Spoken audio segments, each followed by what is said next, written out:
Hello to this short introduction to the TMTK Tools Blender add-on.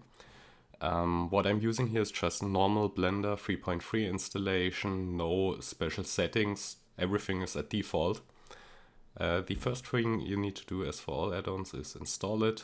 So you just go to the Preferences, Add-ons and click Install, choose the file you downloaded, and then activate the newly added add-on. If you then find the TMTK tools in the object menu, you are good to go.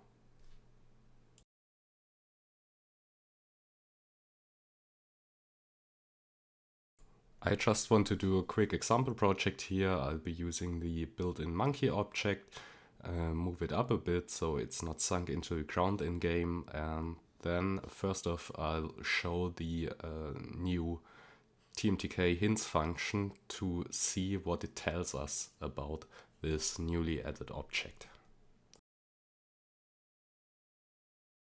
So as you can see, it gives us information about the LODs, about the applied materials, which is still missing here, about unapplied object mode transformations, and about the object size as well as the animation. I now apply the materials and the object mode transformation, and now we'll check the hints again to see what has changed. This time I'll be using just the F3 menu to search for the TMTK function. And as you can see now, as we apply the material, it tells us what our texture files should be named like.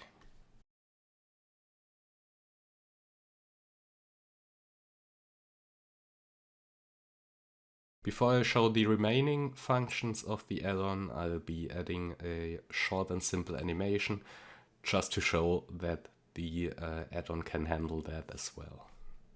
As always, we have to make sure to parent the object to the armature the correct way so that an armature modifier is created, and I'll be using empty vertex groups and then just assign the whole monkey head to this one vertex group because our armature is so simple, it only has one bone, but it serves for this example.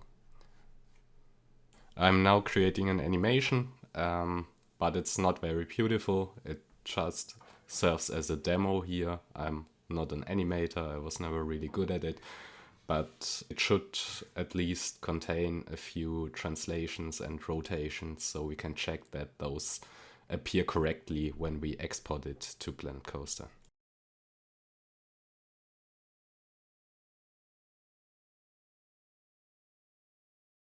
So this is what the finished animation should look like in game if the export works correctly.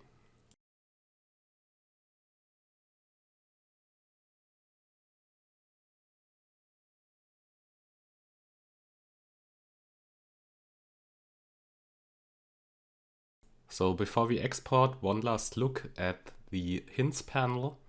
And as we can see, we are still missing our LODs. So let's quickly create them. And that's another function of the add-on. We can just click on it and then say whether we want decimate modifiers and whether we want link copies or true deep copies with decoupled meshes. In my case, I don't intend to edit the LODs, so linked is fine. As you can see, all the LODs were created with the correct names. They are also hidden from rendering, and they all got the decimate modifier with some default value, which you can then change to optimize it for your particular object. What we also need for the TMTK item is an icon file. I quickly create that, but that's outside the scope of the add-on.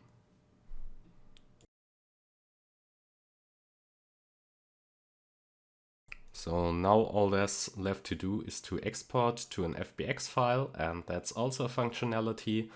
In contrast to the normal FBX export, it just hides all the options where you could do any mistake. So in this case, it also contains an animation fix, which is enabled by default. If your item doesn't contain animations, it doesn't hurt to leave it on. It just does nothing in that case. So we simply supply a new name. You don't need to explicitly give the .fbx extension that can be added automatically. And after exporting, you should be able to zip it up together with the icon file and it should work in-game. If you re-import the FBX file, it will look completely messed up, for example like this if it has animations. But don't worry, unless the animation was created incorrectly, it will still work fine in-game. And this is what our item looks like in Blend Coaster after TMTK was done processing with it. And as you can see, it looks just as expected without us having to tinker with any TMTK specific Blender settings.